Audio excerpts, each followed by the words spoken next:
Hello everyone. तो देखिए, आज मैं आपको फिज़िक्स क्लास 12th में इलेक्ट्रोस्टैटिक के अंतर्गत यूनिफॉर्म इलेक्ट्रिक फील्ड अर्थात एक समान विद्युत क्षेत्र के बारे में बताऊंगा। लेकिन अभी तक आपने मेरे चैनल को सब्सक्राइब नहीं किया है तो उसको सब्सक्राइब कर लीजिएगा, बेल आइकॉन दबा दीजिएगा, जिससे आने वाली वीडियो की नोटिफिकेशन सबसे पहले आपको मिले। तो देखिए, अब हम स्टार्ट करते हैं। तो देखिए, आज का टॉपिक है एक समान विद्युत क्षेत्र। तो देखिए, एक समान विद्युत क्षेत्र क्या होता है। सबसे पहले हम इसकी डेफिनेशन पढ़ेंगे। वह क्षेत्र जिसके प्रत्येक बिंदु पर विद्युत क्षेत्र की तीव्रता एक समान होती है, यानी प्रत्येक पॉइंट पर उसकी इंटेंसिटी, इलेक्ट्रिक फील्ड की जो इंटेंसिटी है वो कैसी होनी चाहिए, इक्वल होनी चाहिए, एक समान, तथा दिशा एक ही ओर होती है। मतलब प्रत्येक पॉइंट पर उसकी डायरेक्शन एक ही तरफ हो और विद्युत क्षेत्र की तीव्रता समान हो, तो ऐसे क्षेत्र को हम एक समान विद्युत क्षेत्र कहते हैं।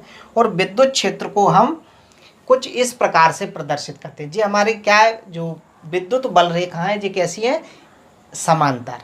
तो जी या तो समांतर ऐसे हम ऊर्ध्वाधर में ले लें या इनको हम क्षैतिज में भी ले सकते हैं। तो ये जो हमारा जो फिगर है, ये एक समान विद्युत क्षेत्र को प्रदर्शित कर रहा है। ये फिगर इस बात को बता रहा है कि इस क्षेत्र में प्रत्येक बिंदु पर तीव्रता एक समान है तथा डायरेक्शन तीव्रता की एक ही तरफ है। तो ये एक समान विद्युत क्षेत्र को प्रदर्शित कर रहा है। या तो हम ऐसे बना सकते हैं या ऐसे बना सकते हैं। असमान विद्युत क्षेत्र क्या होता है, जो हमारा असमान विद्युत क्षेत्र है। असमान विद्युत क्षेत्र का मतलब है कि जिस पर या तो विद्युत क्षेत्र की तीव्रता का परिमाण या दिशा दोनों अलग अलग हों, या इनमें से कोई एक अलग अलग हो सकता है। दिशा अलग अलग हो सकती है, तीव्रता का मान समान हो सकता है, तो उसको भी हम एक असमान विद्युत क्षेत्र कहते हैं। तो असमान विद्युत क्षेत्र को हम कुछ इस प्रकार से प्रदर्शित करते हैं। डेफिनेशन बहुत ही सिंपल है जी, आप देख सकते हैं। वह क्षेत्र जिसके प्रत्येक बिंदु पर विद्युत क्षेत्र की तीव्रता एक समान तथा दिशा एक ही ओर होती है, एक समान विद्युत क्षेत्र कहलाता है। एक समान विद्युत क्षेत्र में विद्युत बल रेखाएं परस्पर कैसी होती हैं, समांतर होती हैं। एक समान विद्युत क्षेत्र को क्षैतिज या ऊर्ध्वाधर समांतर रेखाओं द्वारा प्रदर्शित किया जाता है। तो इस तरह हम एक समान विद्युत क्षेत्र को समझ सकते हैं। देखिए, अब आता है हमारा अगला टॉपिक, और अगला टॉपिक जैसा कि आपको स्क्रीन पर दिखाई दे रहा है कि एक समान विद्युत क्षेत्र में विद्युत द्विध्रुव पर बल युग्म का आघूर्ण। यानी कि जब विद्युत द्विध्रुव को एक समान विद्युत क्षेत्र में रखा जाता है, तो विद्युत क्षेत्र में रखने से विद्युत द्विध्रुव पर कौन कौन से बल कार्य करते हैं और उन बलों के कारण परिणामी बल कितना आता है, तथा विद्युत द्विध्रुव क्या अपनी स्थिति में रहता है या वो विद्युत द्विध्रुव विद्युत क्षेत्र में घूमता है।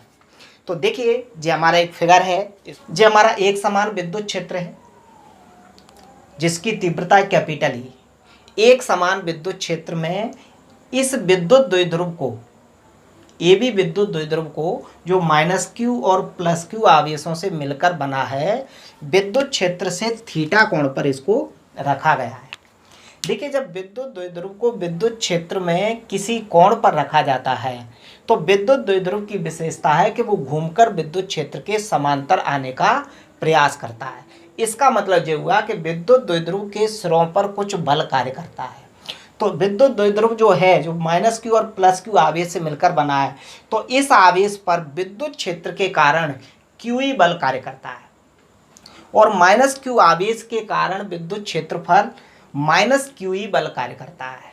ये -QE जो बल है वो QE बल के विपरीत दिशा में कार्य करता है, क्योंकि जो माइनस चिन्ह है, माइनस चिन्ह इसमें क्या बताता है, दोनों बलों की जो दिशाएं हैं वो एक दूसरे के विपरीत होती हैं, इस बात को बताता है। तो देखिए, इस वाले आवेश पर QE बल कार्य करता है और जे आवेश पर -QE बल कार्य करता है, मतलब QE -QE। तो ये दोनों बल परिमाण में बराबर होते हैं, किंतु दिशाओं में विपरीत होने के कारण इस विद्युत द्विध्रुव को क्या कर देती हैं, घुमा देते हैं, और घुमाकर विद्युत क्षेत्र के समांतर ले आते हैं। क्योंकि जे वाला जो आवेश है वो इधर जाता है और जे आवेश इधर जाता है, क्योंकि इस आवेश पर QE बल इसको इधर ले जाने का प्रयास करता है और इस आवेश पर -QE बल इसको इधर लाने का प्रयास करता है। मतलब जी ऐसे घूमता है। जब विद्युत द्विध्रुव घूम जाता है तो उस पर एक आघूर्ण कार्य करता है, जिसको बोलते हैं विक्षेपक बलयुग्म का आघूर्ण। जैसे ही मैं इसको थीटा कोण पर रखता हूँ, ये क्या होता है, विद्युत क्षेत्र के समांतर होने का प्रयास करता है। मतलब इस सिरे पर QE बल और इस सिरे पर माइनस QE बल, ये दोनों बल परिमाण में बराबर और दिशाओं में विपरीत होने के कारण एक बल युग्म का निर्माण करते हैं, जिसके कारण ये विद्युत द्विध्रुव घूम जाता है। अब देखिए, इसको हम एक समकोण त्रिभुज का रूप देंगे, तो ये जो QE बल है इसको मैं डैश डैश करके ऐसे और इसको डैश डैश करके ऐसे बना दूँ। मतलब कुछ इस प्रकार से, ये QE बल तो क्या कर रहा है, ऐसे मान लीजिएगा, और जे बाहर की तरफ, तो दोनों बलों के बीच की जो लंबवत दूरी होगी वो जे बनेगी। तो जे दोनों बलों के बीच की क्या हो गई, लंबवत दूरी। ठीक है, तो जे अपने आप में एक समकोण त्रिभुज मैंने ड्रॉ कर दिया है। इस समकोण त्रिभुज में जे 90 डिग्री के सामने की भुजा कर्ण हो जाएगी। जे कोण यदि थीटा है तो जे कोण भी हमारा क्या हो जाएगा, थीटा हो जाएगा। तो इस कोण के सामने की भुजा लंब हो जाएगी और जे भुजा हमारी आधार हो जाएगी। तो इसी बात को मैं लिखूंगा, ये बात मैंने लिख दी है, जैसा कि आप स्क्रीन पर देख सकते हैं। ए बी एक विद्युत द्विध्रुव है जो -Q तथा +Q आवेशों से मिलकर बना है, जिनके बीच की दूरी 2a है। विद्युत द्विध्रुव की लंबाई कितनी है, 2a, जिनके बीच की दूरी 2a है। विद्युत द्विध्रुव को एक समान विद्युत क्षेत्र से थीटा कोण पर रखा गया है, जिससे उस पर QE, बल युग्म कार्य करने लगता है, जो उसे विद्युत क्षेत्र के समांतर लाने का प्रयास करता है, जिसे प्रत्यानयन बल युग्म कहते हैं। अब इस बल युग्म का हमें आघूर्ण ज्ञात करना है, इसलिए प्रत्यानयन बल युग्म का आघूर्ण क्या होता था, आघूर्ण बराबर, ये फॉर्मूला होता था ना, बल गुणित बलों के बीच की लंबवत दूरी, बल गुणित बलों के बीच की लंबवत दूरी, या प्रत्यानयन बल युग्म के आघूर्ण को हम टाउ से प्रदर्शित करते हैं। तो टाउ बराबर, देखिए बल कितना हो जाएगा, कोई एक बल ले लीजिएगा QE, तो एक बल हो जाएगा हमारा QE, दोनों बलों के बीच की लंबवत दूरी जो कि मैंने आपको बताई थी, दोनों बलों के बीच की दूरी क्या होगी, जे होगी। जैसे मान लीजिए एक बल इधर और दूसरा बल इधर, तो दोनों बलों के बीच की लंबवत दूरी जे ही मानी जाएगी।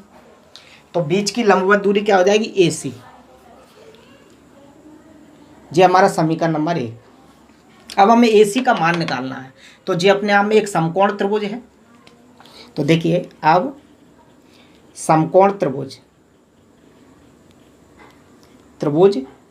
ABC में हमें जे भुजा ज्ञात करनी है AC, और जे भुजा हमें दी गई है, तो कर्ण दिया है और लंब ज्ञात करना है। इस समकोण त्रिभुज का लंब क्या होगा, जे AC होगा। तो या तो इसको लंब बटे कर्ण लिख दें या कर्ण बटे लंब। यदि मैं लंब बटे कर्ण लिखता हूं तो जो त्रिकोणमिति में कौन सा फलन बनेगा, साइन थीटा। तो जो हो जाएगा समकोण त्रिभुज ABC में साइन थीटा बराबर क्या होता है, लंब बटे कर्ण, तो AC बटे कर्ण कितना है, 2a। तो यहाँ से मैं इसको क्रॉस प्रोडक्ट कर दूंगा, तो AC बराबर आ जाएगा 2a साइन थीटा। ये जो AC की वैल्यू निकाली है हमने, इसको हम इक्वेशन फर्स्ट में पुटअप कर दें, तो AC का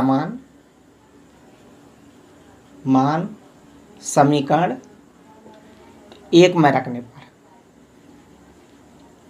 तो 1 में रखेंगे तो क्या हो जाएगा, टाउ बराबर QE जैसे का जैसा, AC की वैल्यू कितनी आई है, 2a साइन थीटा। इसको हम ऐसा लिख दें, 2AQE साइन थीटा, गुणा कर दिया मैंने। देखिए, ये फॉर्मूला हमने पढ़ा था, टाउ बराबर Q इंटू 2a, यानी कि 2AQ। तो इसकी वैल्यू कितनी हो जाएगी, सॉरी, ये फॉर्मूला हमने P बराबर होता था, द्विध्रुव आघूर्ण P बराबर, तो इसकी वैल्यू कितनी हो जाएगी, P हो जाएगी। तो मैं यहाँ पर P पुटअप कर दूँ, तो ये हो जाएगा P और ये E साइन थीटा जैसे का जैसा। तो ये हमारा क्या हो जाएगा, प्रत्यानयन बल युग्म का आघूर्ण।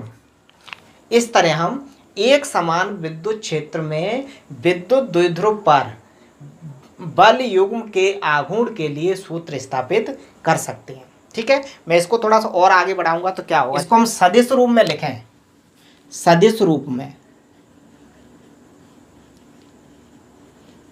तो एक फॉर्मूला पढ़ा था हमने, ए क्रॉस बी बराबर क्या होता था, ए बी साइन थीटा।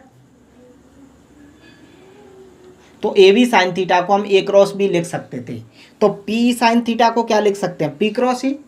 तो ये क्या हो जाएगा, सदिश रूप में टाउ बराबर पी क्रॉस ई, क्रॉस प्रोडक्ट। अब दो सदिशों का सदिश गुणनफल हमेशा सदिश राशि होता है, तो क्या हो जाएगा, ये हमारा इसका सदिश रूप हो जाएगा। ठीक है। अब यहाँ से हमारी अगली डेफिनेशन एक और निकल के आती है। इसके आधार पर हम द्विध्रुव आघूर्ण की डेफिनेशन निकालें यहीं से। तो क्या होता है द्विध्रुव आघूर्ण, द्विध्रुव आघूर्ण। तो देखिए हम यहां से कुछ इमेजिन करेंगे। यदि थीटा बराबर 90 डिग्री, इसका मतलब ये हुआ कि जो विद्युत द्विध्रुव है वो विद्युत क्षेत्र से कितने कोण पर रखा हुआ है, 90 डिग्री पर, यानी लंबवत रखा हुआ है। ठीक है। ई बराबर 1, इसका मतलब जो विद्युत द्विध्रुव रखा है वो एकांक तीव्रता के विद्युत क्षेत्र में रखा है। तो ये वैल्यू हम इस इक्वेशन में पुटअप कर दें, तब क्या हो जाएगा, टाउ बराबर पी साइन थीटा में रख रहे हैं, तो पी ई की जगह 1 इंटू साइन थीटा की जगह 90। चूँकि साइन 90 की वैल्यू कितनी होती है, साइन 90 की वैल्यू 1 होती है, तो क्या आ जाएगा हमारा, टाउ बराबर पी।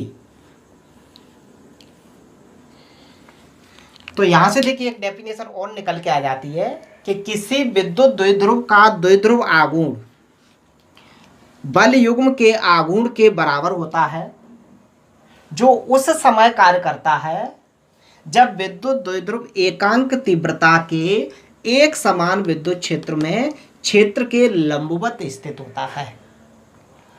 तो इस डेफिनेशन को हम लिख सकते हैं, ये बहुत ही सिंपल सी है विद्युत द्विध्रुव आघूर्ण की। क्लियर। चलिए यहाँ से इसके दो चीज़ें और क्लियर करनी है हमें। देखिए इसको नोट पॉइंट मान लीजिएगा।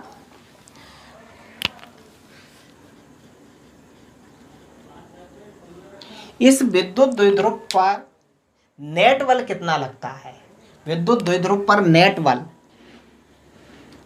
बल बराबर, देखिए एक तो इस पर क्यू बल कार्य करता है और दूसरा बल जो कार्य करता है वो उसके विपरीत डायरेक्शन में कार्य करता है। बल उतना ही कार्य करता है लेकिन दिशाओं में विपरीत होता है। तो नेट बल कितना हो जाएगा, नेट बल F बराबर क्यू ई माइनस के क्यू ई इक्वल टू 0। तो विद्युत द्विध्रुव पर नेट बल कितना कार्य करता है, 0 कार्य करता है, और उस पर नेट बल 0 होने के कारण सिर्फ उस पर बल आघूर्ण कार्य करता है। तो नेट बल कार्य नहीं करता है, विद्युत द्विध्रुव पर क्या कार्य करता है, बल आघूर्ण कार्य करता है, यानी बल युग्म का आघूर्ण कार्य करता है। ठीक। तो ये तो हमारा एक समान विद्युत क्षेत्र में। असमान विद्युत क्षेत्र में निकालेंगे तो असमान विद्युत क्षेत्र में जो बल आता है वो बराबर नहीं होता है। एक सिरे पर ज़्यादा बल लगता है, दूसरे सिरे पर कम बल लगता है, क्योंकि वो असमान विद्युत क्षेत्र की तीव्रता है। तो कहीं पर ई का मान अधिक होगा और कहीं पर ई का मान कम होगा। तो असमान विद्युत क्षेत्र पर, असमान विद्युत क्षेत्र में जो विद्युत द्विध्रुव पर दोनों बल कार्य करते हैं वो अलग अलग कार्य करते हैं, इसलिए उस पर नेट बल शून्य नहीं होता है। तो असमान विद्युत क्षेत्र में असमान विद्युत क्षेत्र में नेट बल F बराबर F does not equal to 0, यानी कि नेट बल उस पर शून्य नहीं होता है, क्योंकि एक बल ज़्यादा होता है तो दूसरा कम होता है, इसलिए बल का मान कुछ निकल के आता है। तो नेट बल कितना, शून्य नहीं होता। यदि आपको मेरा वीडियो पसंद आया है तो मेरे चैनल को सब्सक्राइब करें, मेरे वीडियो को लाइक करें, बेल आइकॉन दबाएं जिससे आने वाली वीडियो की नोटिफिकेशन मिले, और अपने दोस्तों में शेयर करें। तब तक गुड बाय, टेक केयर, मिलते हैं अगली वीडियो में। Thank you.